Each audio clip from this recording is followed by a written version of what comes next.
નમસ્કાર વિદ્યાર્થી મિત્રો, આજે થોડી આપણે ગુજરાતની અંદર જે સોશિયલ મીડિયામાં એક્ટિવિટીઝ થઈ રહી છે એને લગતો એનું સમુદ્ર મંથન કરતો એક વિડીયો બનાવવાનું નક્કી કર્યું હતું. સમુદ્ર મંથનમાં ક્યારેક અમૃત પણ નીકળે છે, ક્યારેક ઝેર પણ નીકળે છે. તો આમ બધા જ જે સહયોગીઓ હોય અથવા ફિલ્ડના લોકો છે, કોઈની આલોચના કરવાનો મારો કોઈ જ ઈરાદો નથી હોતો, પણ ખાલી વિદ્યાર્થીઓને આશ્વસ્ત કરવા માટે, વિદ્યાર્થીઓ પાસે સાચી માહિતી પહોંચે એ એકમાત્ર ઉદ્દેશ્યથી આપણે આ વિડીયો છે એ બનાવ્યો છે. દરેક વ્યક્તિ કામ કરતો હોય છે, દરેક વ્યક્તિ છે એ આગળ વધવા માટે મથતો હોય છે, પણ વિદ્યાર્થીઓને થોડું ધ્યાનમાં રાખવું જરૂરી છે કે આજે જોઈ શકાય છે કે ગુજરાતમાં, અને આપણી પણ જે ચેનલ છે ઓકે, અને સબસ્ક્રાઇબ કરો, લાઈક કરો, શેર કરો, કોમેન્ટ કરો તમને ભવિષ્યમાં કયા વિડીયોની જરૂર છે જેથી તમને તૈયારીમાં સરળતા રહે. કોઈ પોસ્ટની માહિતી તમારી પાસે નથી અથવા કઈ પ્રકારે વાંચવું એની માહિતી નથી, તો એના પર આપણે વિડીયો છે જરૂરથી બનાવીશું. ગુજરાતની અંદર સોશિયલ મીડિયામાં એક નવો થોડો ટ્રેન્ડ જોવા મળી રહ્યો છે કે એક જ શિક્ષક છે, જીપીએસસી ની બેચમાં પણ ભણાવે, યુપીએસસી ની બેચમાં પણ ભણાવે, 12th પાસ બાદ કંડક્ટરની ભરતી આવી છે એમાં પણ એ જ ભણાવે, કોન્સ્ટેબલની હમણાં ભરતી ગઈ એમાં પણ એ જ ભણાવે, અને એના એ જ શિક્ષકો છે એ દરેક બેચમાં ભણાવે.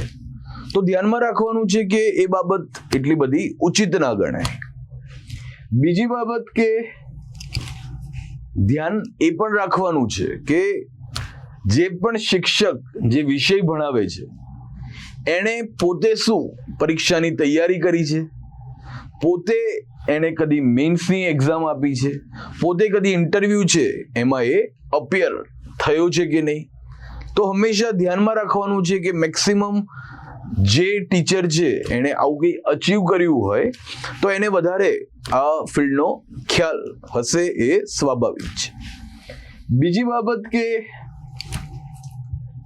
એવા શિક્ષકો જે વર્ષોથી એક જ વિષય પર કામ કરે છે, રેફરન્સ બુક એમણે એટલી બધી વાંચી છે, પ્રીવિયસ યર ક્વેશ્ચન પેપરનું એટલું સારું એનાલિસિસ કર્યું છે, કન્સેપ્ટ બેઝ પ્રિપરેશન કરાવે છે, તો સોશિયલ મીડિયામાં તેમને વ્યૂઝ નથી મળી રહ્યા. તો એને એ રીતે ધ્યાનમાં રાખવાનું છે કે કોઈ પણ શિક્ષકને એના વ્યૂઝથી જજ નથી કરવાનો. ઓકે. બીજી બાબત કે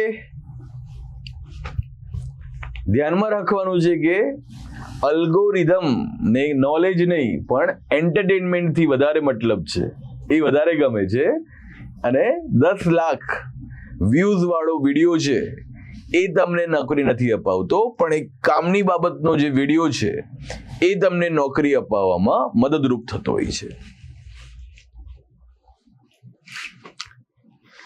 બેચ પણ આપણે શરૂ કરી રહ્યા છીએ 15 જુલાઈ 2026 થી. યુપીએસસી જીપીએસસી ક્લાસ 1-2 સેમ થઈ ગઈ છે, તો એના માટેની બેચ ની અંદર કમસે કમ કોઈએ ખાલી ફિલ્ડને સમજવું હોય તો મારા ઓરિએન્ટેશન લેક્ચર્સ છે એમાં કમસે કમ હાજરી આપે તો એને ખૂબ લાભ થશે ભવિષ્યમાં.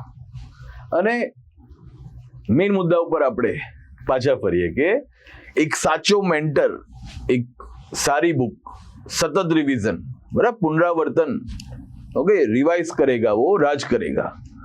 તો પુનરાवर्तन કરવાનું છે, સિલેક્શન ત્યારે જ મળે છે. કોર્સ ખરીદતા પહેલા હંમેશા એક પ્રશ્ન મગજમાં થવો જોઈએ કે આ શિક્ષકનું કોર સબ્જેક્ટ શું છે, શું એ એક જ પરીક્ષા ઉપર ફોકસ કરે છે કે બધી જ જે પરીક્ષાઓ આવે એના ઉપર ફોકસ કરી રહ્યા છે, અને શું એક કન્સેપ્ટ બેઝ ભણાવી રહ્યા છે કે પછી માત્ર ને માત્ર પીપીટી રીડર છે, પીપીટી વાંચી રહ્યા છે. ઓકે. કારણ કે તમારું એક વર્ષ, તમારા માતા પિતાના પૈસા, તમારું કેરિયર કોઈ વાયરલ રીલ છે એ જોઈને નક્કી ના કરશો.